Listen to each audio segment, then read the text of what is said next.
What are you doing here? You weren't invited yesterday. My daughter's fiancé yelled during the wedding I paid for, his face contorted with rage. I just smiled, hiding the pain of betrayal, and replied, I'll leave, but first meet my special guest, your old friend. When he saw who it was, his eyes widened in horror, and he fainted. The revenge of justice had only just begun. Before we continue, please subscribe to the channel and write in the comments what time it is where you are now. The door slammed so hard the picture frames rattled on my living room wall. Dad, I'm getting married! Judy burst through the entrance, breathless and flushed, thrusting her left hand toward me like a weapon. The diamond caught the lamplight, throwing tiny rainbows across her face. I set down my coffee cup, the evening news still chattering from the television. Congratulations, sweetheart. When did Gary? Last night, at that Italian place downtown. Her voice carried a sharp edge, defensive before I'd even responded. She pulled off her coat with jerky movements, dropping it over my armchair. I know what you're thinking. What am I thinking? That he's not good enough. That I'm rushing into things. That I should wait longer. Get to know him better, blah, blah, blah. She paced to the window, then spun back to face me. Well, I'm 28 years old, Dad. I can make my own decisions. I studied her face, the tight smile, the way her fingers twisted around the ring. In 40 years of real estate deals, I'd learned to read people. The ones who talked fastest usually had the most to hide. Have you set a date? June 15th. That gives us 2 months to plan everything. She moved to the couch, perching on the edge like she might bolt at any moment. Gary wants something elegant, classy, the kind of wedding that makes a statement. 2 months is pretty quick for... We don't want to wait. The words exploded out of her.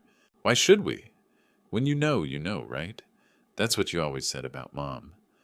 The comparison stung because it wasn't accurate. Your mother and I dated for 3 years before we got engaged, but pointing that out would only make Judy angrier. Where are you thinking of having it? The Fairmont. Gary has connections there. She smoothed her skirt, avoiding my eyes. It'll be beautiful. About 200 guests. 200 guests at the Fairmont. I did quick mental math and didn't like the result. That sounds expensive. It'll cost about $50,000, maybe $60,000. She finally looked at me directly, chin raised in challenge. I know it's a lot, but this is my wedding, Dad. My one wedding. I want it to be perfect. There it was. The real reason for the dramatic entrance. The defensive attitude. The rushed timeline. Gary wanted an expensive wedding, and Judy wanted me to pay for it. $50,000. You said you'd help when I got married. You promised Mom before she died that you'd give me a proper wedding? Her voice cracked slightly. Don't tell me you're going back on that promise now. She was right. I had promised Helen that. But Helen would have spent months getting to know Gary, asking questions, making sure he was worthy of our daughter. Helen would have seen through his charm in about 5 minutes. Of course I'll help with the wedding. The words came out before I could stop them. But maybe we could discuss the budget. Thank you. She jumped up and kissed my cheek, her mood shifting so quickly it gave me whiplash. Gary's going to be so excited. He's been worried about the money, trying to figure out how to make it work on his startup budget.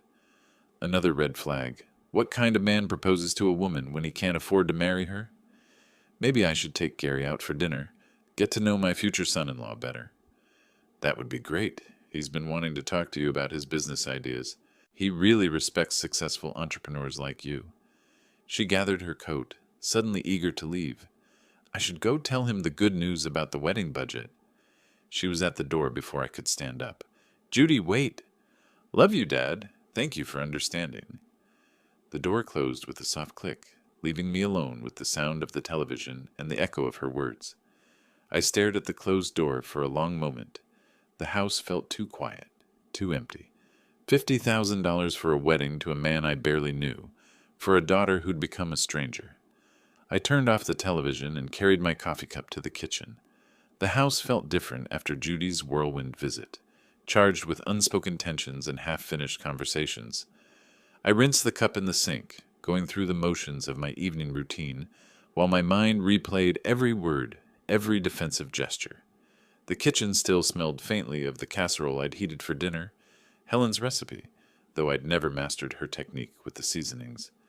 I wiped down the counters, straightened the dish towel, anything to keep my hands busy while my thoughts churned.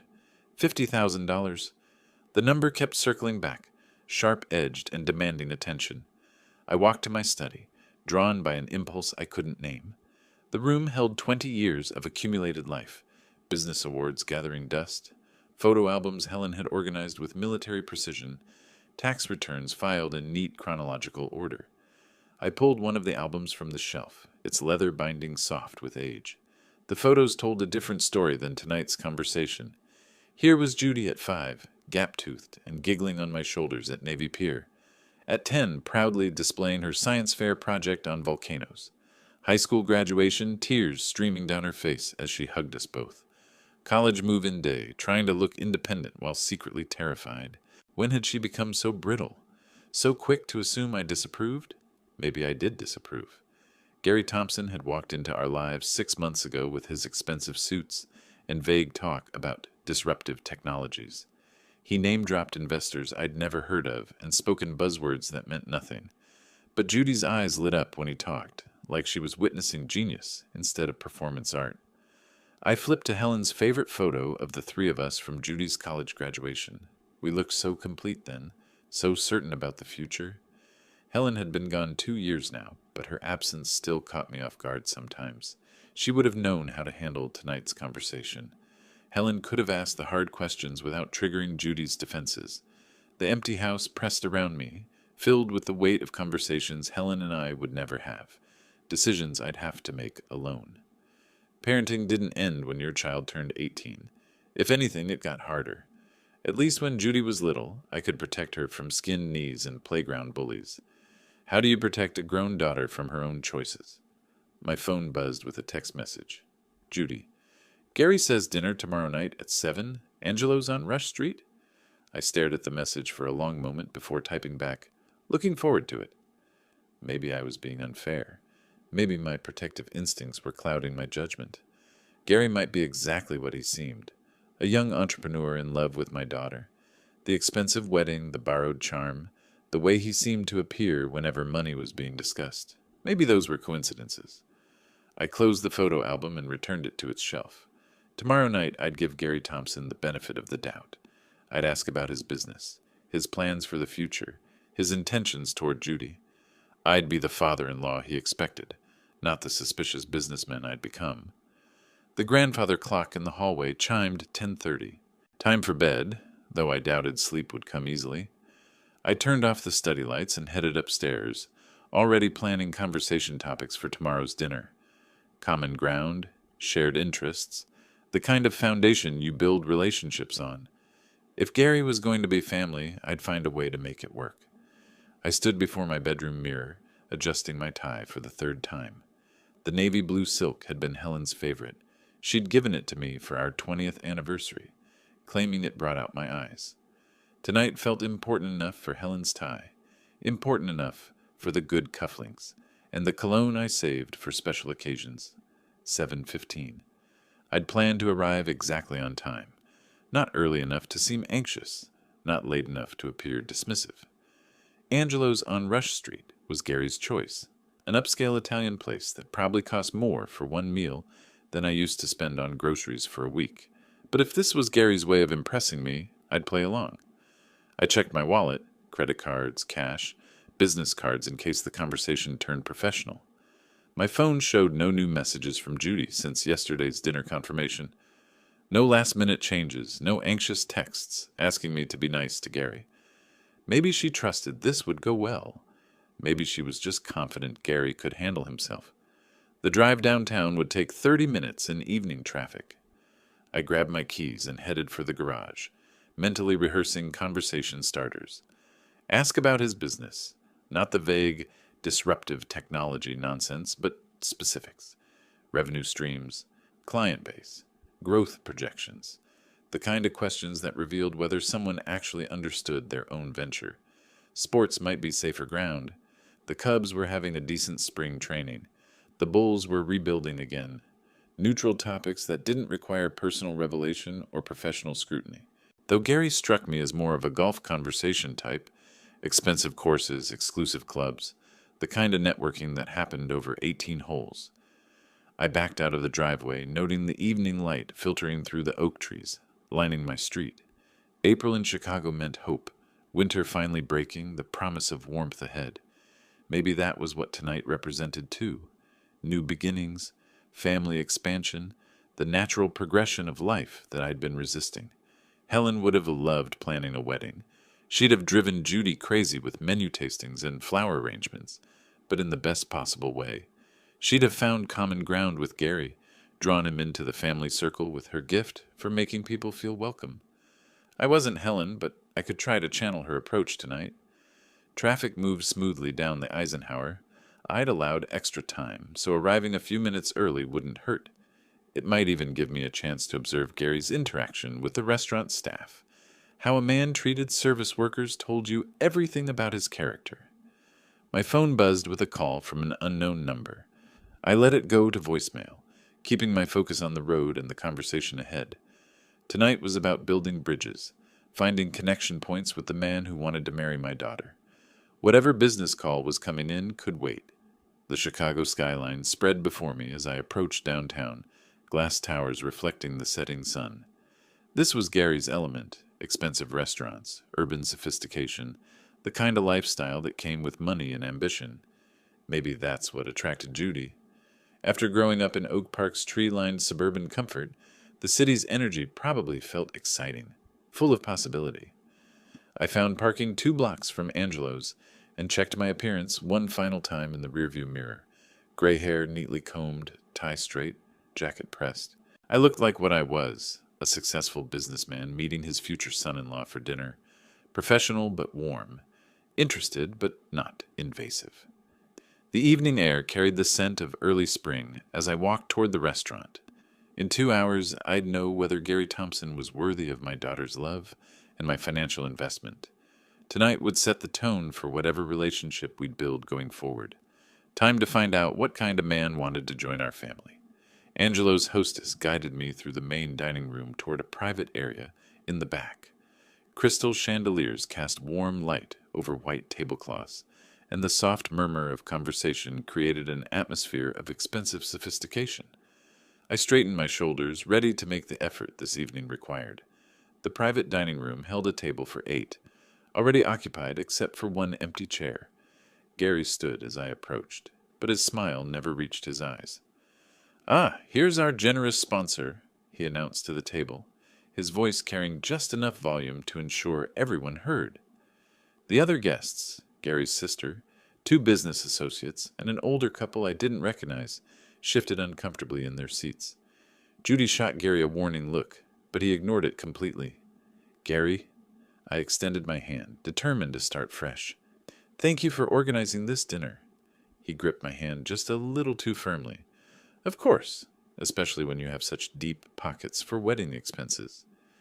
I took my seat, noting how Gary had positioned himself at the head of the table, like he was hosting rather than joining. The waiter poured wine while I studied the faces around me. Gary's sister looked embarrassed. His business associates seemed practiced in ignoring his behavior. "So, Alton," Gary continued, settling back into his chair with obvious satisfaction, "Judy tells me you're retired. Must be nice to have so much free time on your hands." "I stay busy enough." I kept my voice level, professional. "What about your business ventures? Judy mentioned you're working on something innovative." "Several projects, actually. You wouldn't understand the technology." He waved dismissively. "It requires a certain kind of forward thinking that your generation struggles with." Judy reached across the table toward Gary. "He didn't mean—" "I meant exactly what I said." Gary's attention never left my face. "Some people get stuck in old ways of thinking. Real estate, traditional investments, safe but boring." The older couple at the table exchanged glances. Gary's sister concentrated intensely on her salad, clearly wishing she were anywhere else. "Traditional approaches have their merits," I replied carefully. "Stability, proven track records, actual revenue streams." "Revenue streams," Gary laughed, but the sound held no humor. "How wonderfully predictable. Tell me, did you ever take any real risks in your business, or did you just buy and sell houses like everyone else?" Heat crept up my neck, but I maintained my composure. "Every business involves calculated risks.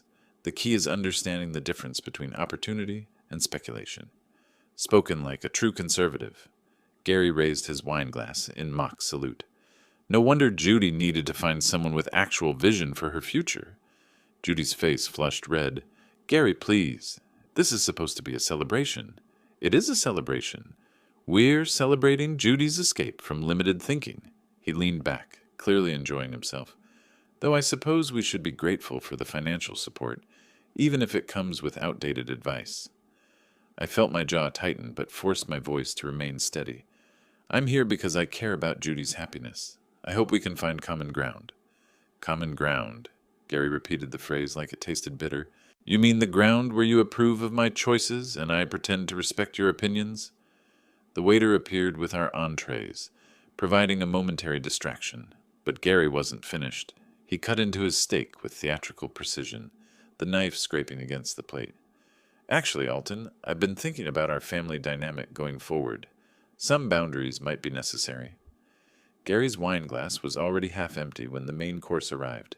The alcohol had loosened whatever restraint he'd been maintaining, and his eyes held a predatory gleam that made my skin crawl. You know what I've realized tonight? Gary announced, loud enough to attract attention from nearby tables. Family dinners work best when everyone knows their place. Judy's fork froze halfway to her mouth. Gary, maybe we should... No, let me finish. He held up his hand like he was conducting an orchestra. Your father seems confused about his role in our upcoming marriage. I set down my knife carefully, feeling the familiar stillness that preceded important business negotiations. I'm not sure I understand. Oh, I think you do. Gary leaned forward, his voice dropping to a conspiratorial whisper that somehow felt more threatening than shouting. See, there's something we need to clarify about the wedding. The table fell silent. Even Gary's usually chatty sister stopped eating, sensing the shift in atmosphere. Gary straightened up, his voice returning to full volume. Listen, old man, you're not expected at the wedding tomorrow. The words hit like a physical blow. Around the table, I heard sharp intakes of breath, the clink of silverware being set down too quickly. That's unacceptable. Judy's voice cracked with shock and anger. Gary, you can't just... Actually, I can. Gary's satisfaction was palpable. It's our wedding, Judy. We get to decide who belongs there and who doesn't. Gary, stop this right now. Judy's hands shook as she reached toward him. This is my father we're talking about. Yes, your father, who's been questioning my every move since the moment we met. Gary turned back to me, his smile razor sharp. Judy, your father is ruining our evening again. I stared at him across the table, processing the calculated cruelty of the moment. This wasn't a spontaneous outburst. It was a planned humiliation, performed in front of witnesses to establish dominance. The other guests sat frozen, eyes averted like they were witnessing a car accident. Gary's sister had her hand pressed to her mouth. One of his business associates was studying his wine glass with intense fascination. I see. I folded my napkin and placed it beside my plate with deliberate precision. Thank you for clarifying the situation. Dad, please don't. Judy started to stand, but Gary's hand on her wrist stopped her. Let him go, sweetheart. Some people can't handle honest communication. I stood slowly, my movements controlled despite the rage building in my chest. 40 years of business meetings had taught me when to fight and when to withdraw strategically. This wasn't the time or place for a confrontation. Judy, I looked directly at my daughter, ignoring Gary completely. I love you. That will never change. Daddy, please, we can work this out. Tears gathered in her eyes, but she didn't pull away from Gary's grip. Call me when you're ready to talk. Really talk. I reached for my wallet, but Gary waved dismissively. Don't worry about the check, Alton. I've got it covered. Of course he did. With my money, filtered through Judy's account. I walked toward the exit with measured steps, nodding politely to the hostess, maintaining the dignity Gary had tried to strip away. Behind me, I heard Judy's voice, rising in argument, Gary's responses growing more defensive. The cool night air hit my face as I stepped onto Rush Street. The city hummed around me. Traffic, distant music, the laughter of people enjoying their Friday evening. Normal people with normal problems. I retrieved my car from the valet, tipped appropriately, and sat behind the wheel for a moment, before starting the engine. My hands weren't shaking, my breathing was steady, but something fundamental had shifted inside me. Gary Thompson had just made the biggest mistake of his life. The steering wheel felt solid under my grip as I pulled away from the restaurant. Traffic moved slowly through downtown Chicago, giving me time to process what had just happened. Red lights became opportunities to replay Gary's words, to analyze the calculated cruelty behind his public humiliation. My phone buzzed with a call. Judy's name appeared on the display, but I let it ring through to voicemail. We both needed time to process this evening before any meaningful conversation could happen. The city streamed past my windows, glass towers reflecting streetlights, pedestrians hurrying toward their Friday night destinations, the ordinary rhythm of urban life continuing, while my world had fundamentally shifted. I'd walked into that restaurant believing diplomacy could bridge any gap. I'd left knowing that Gary Thompson was something more dangerous than a mere opportunist. At North Lake Shore Drive, I made an impulsive turn toward the waterfront instead of heading straight home to Oak Park. The familiar route to Montrose Harbor called to me, a place Helen and I used to visit when we needed to think through difficult decisions. I parked facing Lake Michigan, the dark waters stretching toward an invisible horizon.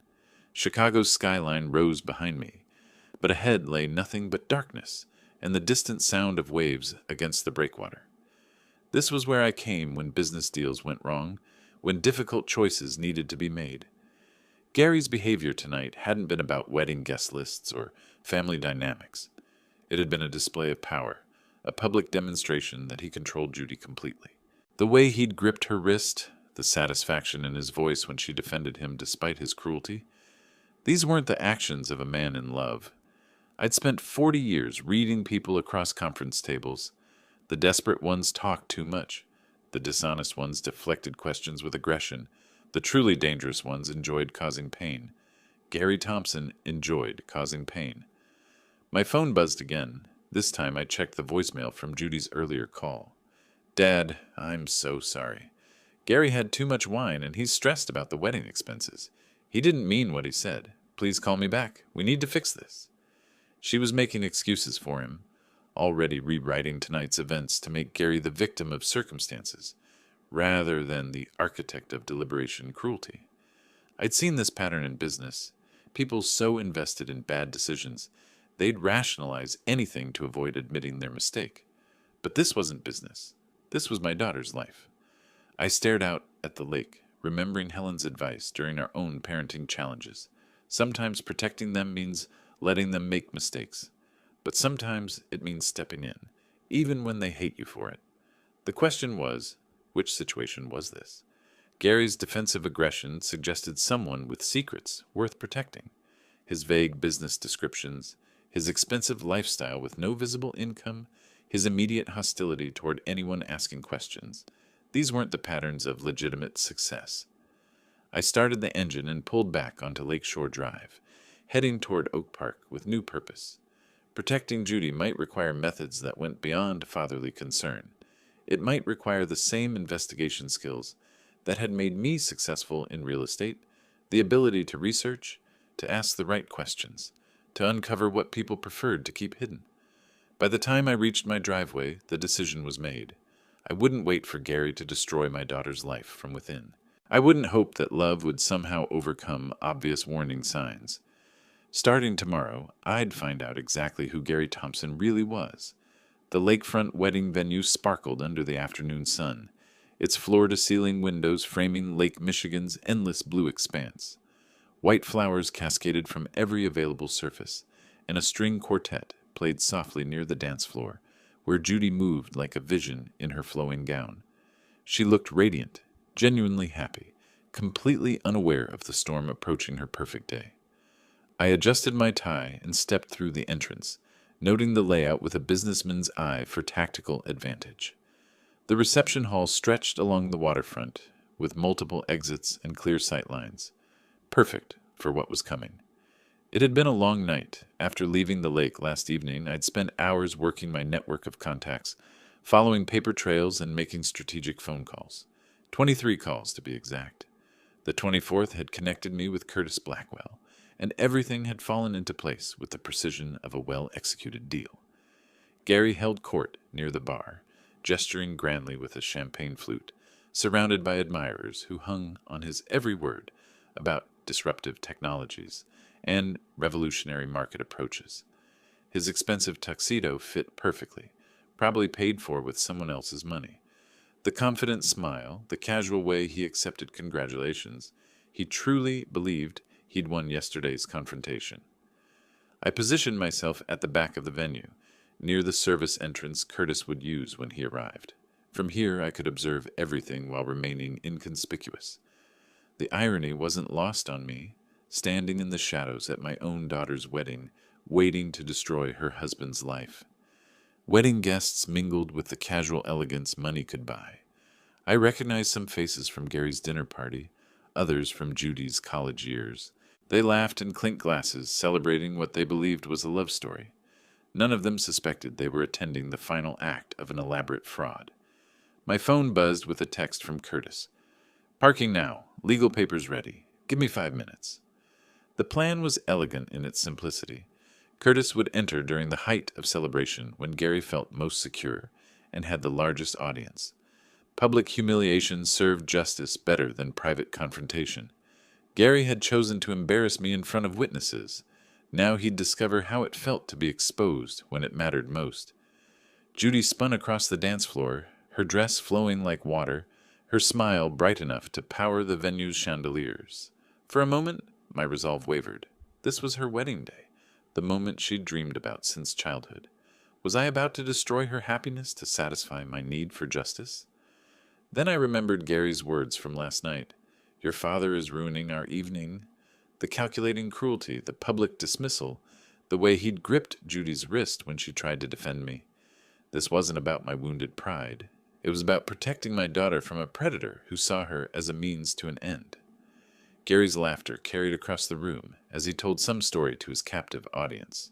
He gestured toward the lake, probably taking credit for choosing such an expensive venue. Everything about him was performance, from his practiced charm to his borrowed confidence. The string quartet transitioned into something lighter, more celebratory. Guests gathered around the newlyweds for photographs, smartphones capturing what they thought was pure joy. In a few minutes, those same phones would be recording something entirely different. I checked my watch. Curtis should be walking through the entrance any moment. Gary continued his performance, completely unaware that his past was about to collide with his present in spectacular fashion. Across the room, Gary's gaze swept the crowd, basking in the attention, reveling in his temporary triumph. Then his eyes found mine. His champagne glass stopped halfway to his lips. The confident smile flickered and died. Gary's face transformed from celebration to fury in the space of a heartbeat. He thrust his champagne glass at the nearest guest and began cutting through the crowd with predatory focus, his expensive tuxedo making him look like a shark in formal wear. Conversation stopped as he pushed past dancing couples and chattering groups. The string quartet played on, but the wedding atmosphere shifted as guests sensed impending confrontation. Judy looked up from her photographs, confusion clouding her radiant features. "What are you doing here?" Gary's voice boomed across the reception hall, cutting through music and laughter like a blade. "You weren't invited yesterday." The words echoed off the glass walls, carrying to every corner of the venue. The string quartet faltered into silence. Guests turned toward us with expressions ranging from shock to fascination, smartphones instinctively rising to capture whatever drama was unfolding. I remained calm, hands clasped behind my back, watching Gary's public meltdown with professional detachment. This was exactly what I'd hoped for, his arrogance on full display for everyone to witness. "Gary, please!" Judy started toward us, her wedding dress rustling urgently. "No!" He held up a trembling hand, alcohol and rage making his voice crack. "This man disrespected me, disrespected our relationship, and now he shows up uninvited to ruin our wedding." "I'm leaving," I said quietly, my voice carrying despite its controlled volume.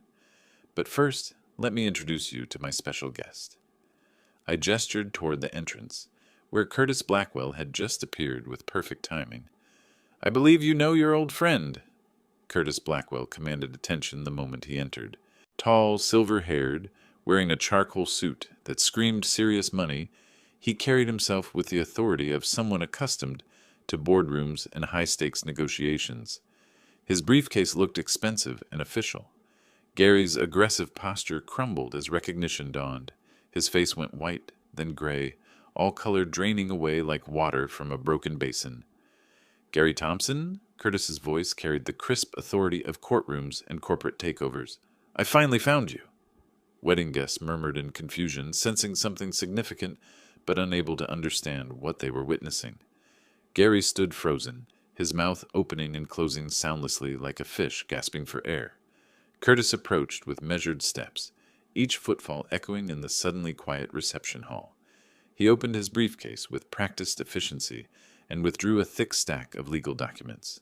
"Gary Thompson, you are hereby served with legal papers, demanding repayment of $1,200,000, plus accumulated interest and legal fees, which you fraudulently obtained from Blackwell Venture Capital under false pretenses."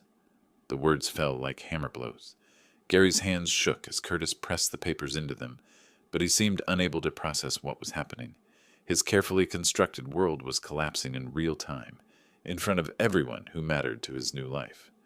Judy gasped, her bouquet falling from nerveless fingers. $1 million? Gary, what is he talking about? Wedding guests pressed closer, no longer pretending polite disinterest. Cell phones captured every moment as Gary stared at the legal documents, like they were written in a foreign language. 2 years, Curtis continued, his voice carrying throughout the silent hall. 2 years I've been looking for you, Mr. Thompson.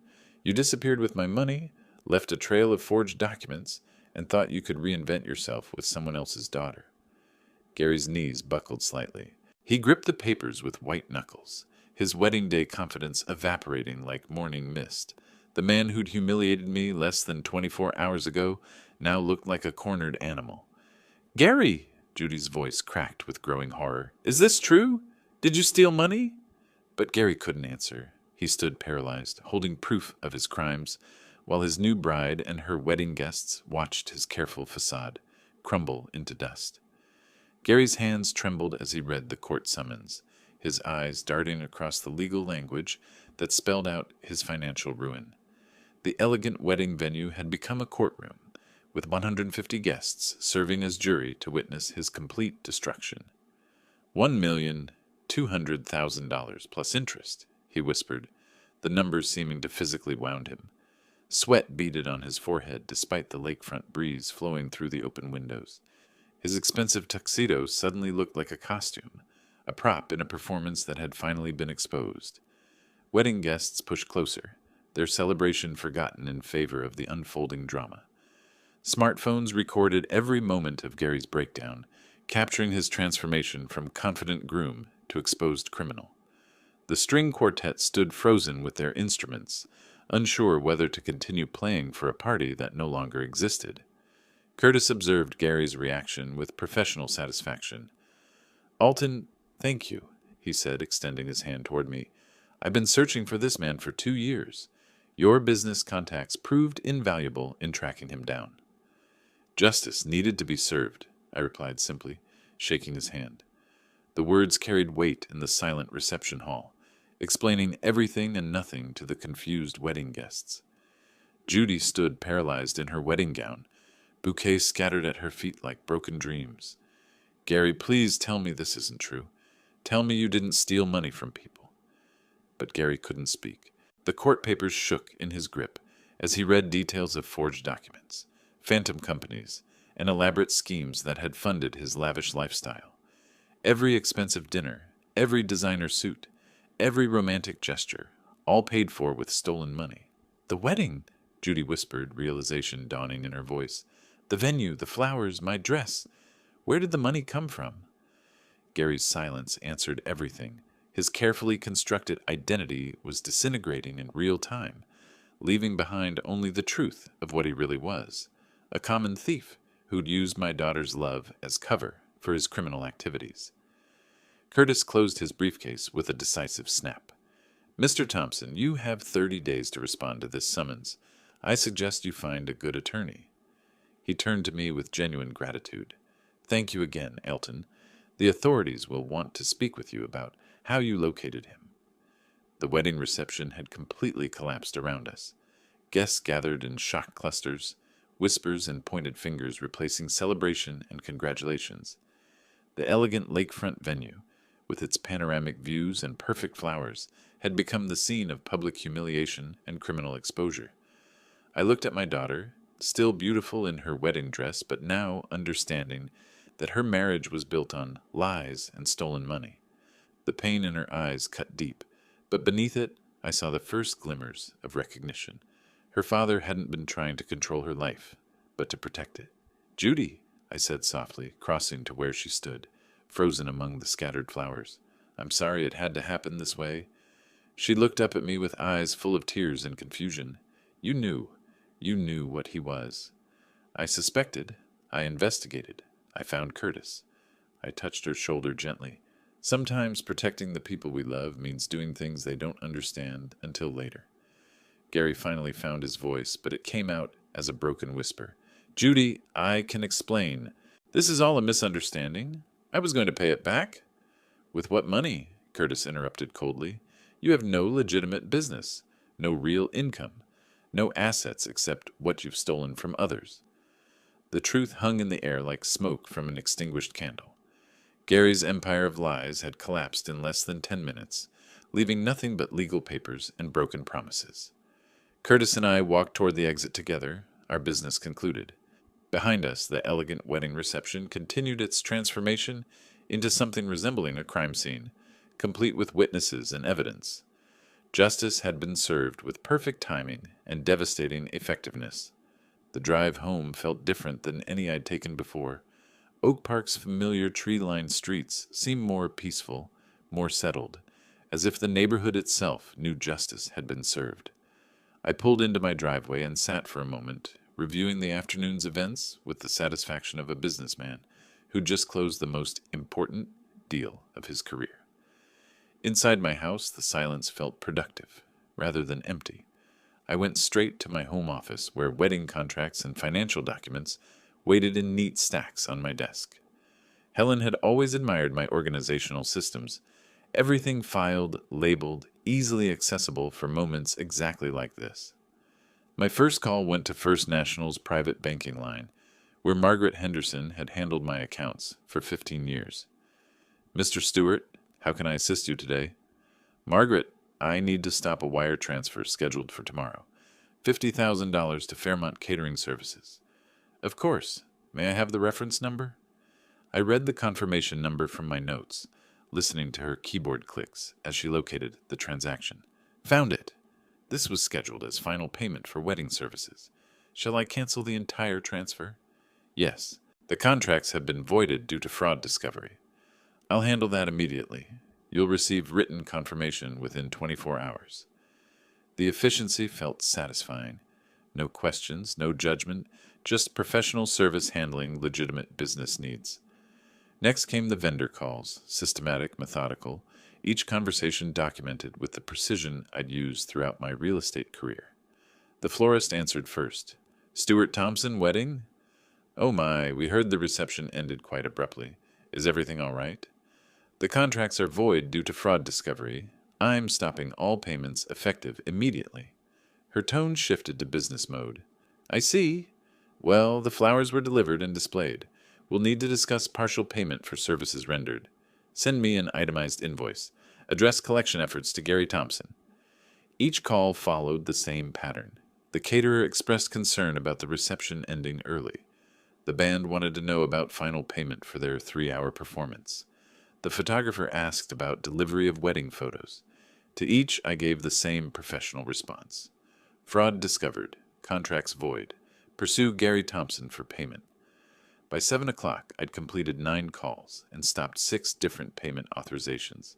The total financial impact would hit Gary and Judy with approximately $38,000 in immediate vendor bills, money that would have to come from somewhere other than my accounts. I felt a brief pang of concern for Judy.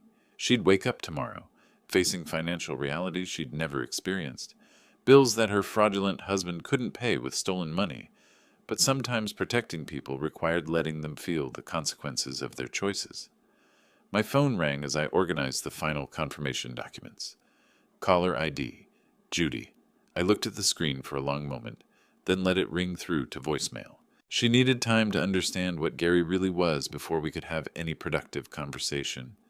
Tonight, she was probably still angry at me for ruining her wedding.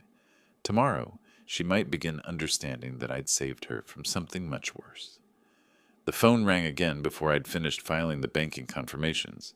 Judy's name appeared on the screen, disappeared when I didn't answer, then appeared again 3 minutes later. I moved to the kitchen and started preparing a simple dinner: grilled chicken breast, steamed vegetables, brown rice. Normal, methodical, peaceful. The phone rang twice more while I seasoned the chicken. In the living room, I settled into my favorite armchair with a cup of tea and the evening news. Chicago's mayor was discussing infrastructure improvements. The Cubs had won their home opener. Spring weather would continue through the week. The phone rang during the sports segment. Judy again. I sipped my tea and listened to the weather forecast, trying to remember if I'd planned any weekend projects that might be affected by potential rain. The garden needed attention, but that could wait until after this family crisis resolved itself. 15 minutes later, another call, then another. The pattern became predictable. Every 5 to 10 minutes, Judy's name would light up the screen.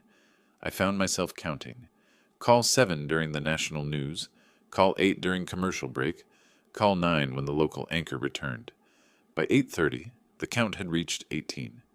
I switched to a documentary about Antarctic wildlife, finding the penguin colonies more peaceful than the drama playing out through my phone. Even the harsh realities of survival in nature seemed simpler than human relationships. Call 23 came during footage of leopard seals hunting. Call 24 interrupted information about ice shelf formations. I refilled my tea and adjusted my reading glasses, settling in for what promised to be a long evening. The documentary ended at 9:15. Call count, 31. I channel surfed briefly, settling on a British mystery series Helen had enjoyed. The detective was questioning suspects in a country manner, each person hiding secrets that would eventually surface. Art imitating life, with better dialogue and more civilized settings. Between 9:15 and 10 o'clock, 12 more calls came through. The desperation was palpable, even without answering. Shorter intervals between attempts, the phone barely silent before ringing again. Call 44 arrived at 10:07.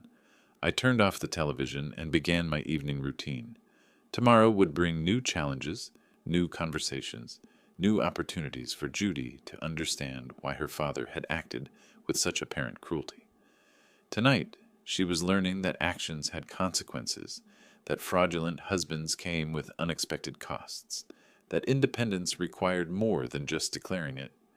In the bathroom, I brushed my teeth, while the phone remained blessedly silent for almost 8 minutes. Call 45 interrupted me while I was changing into pajamas.